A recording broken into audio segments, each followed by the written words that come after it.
मराठा आरक्षण योद्धा मनोज जरांगे पाटलांच्या आमरण उपोषणाचा आज 6वा दिवस आहे.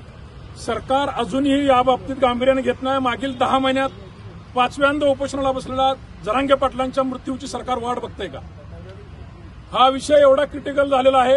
यांना कालच्या लोकसभेला यांचा सुपडा साफ करून जर यांची भागत नसेल तर यांना सोलापूर जिल्ह्यात तमाम आमदार खासदार जे राहतात, पालकमंत्री येतात, उद्यापासून त्यांना या जिल्ह्यात बंदी करण्याचा आम्ही निर्णय घेतलेला असून जरांगे पाटलाच्या जर जीवाचं काय बरं वाईट झालं तर सरकारचं एकही शासकीय कार्यालय हे मराठा समाज भवन जेवढे आहेत ते शासकीय कार्यालयात सगळे लोक आमच्या मुक्कामाला येतील.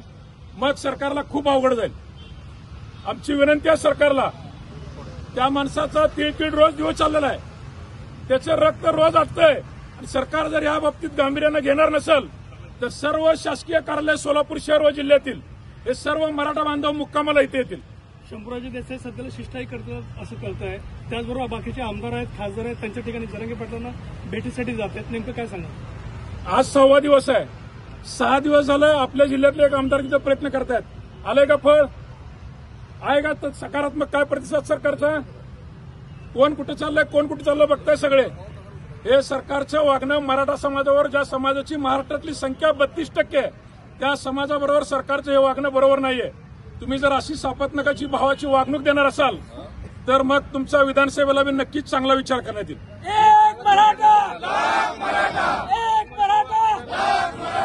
उद्यापासून जोपर्यंत मराठा आरक्षणावर तोडगा निघणार नाही, सर्व पक्षीय आमदार, खासदार आणि पालकमंत्र्यांना या जिल्ह्यात आम्ही फिरू देणार नाही, सार्वजनिक कार्यक्रम घेऊ देणार नाही. ओबीसी नेते लक्ष्मण हाके अंतरवली सराटीकडे जात आहेत आणि ओबीसी आरक्षण बचावासाठी ते अंतरवली सराटीमध्ये उपोषण करणार आहेत अशी त्यांनी भूमिका घेतलेली आहे. मराठा समाजाची काय भूमिका आहे? इथल्या जिल्ह्यात त्यांना प्रसिद्धी मिळत नाही. आमच्या आंदोलनाला डिस्टर्ब करण्याचा त्यांचा एक प्रयत्न आहे. त्यांना शुभेच्छा. आमचा आरक्षणाचा जर विषय यांनी संपवला तर आम्ही इलेक्शन लढायचा का विषय नाही. जर आरक्षणाचा विषय नाही संपवला तर निश्चित त्यांना आव्हान दिल्याशिवाय मराठा बांधव शांत बसणार नाही.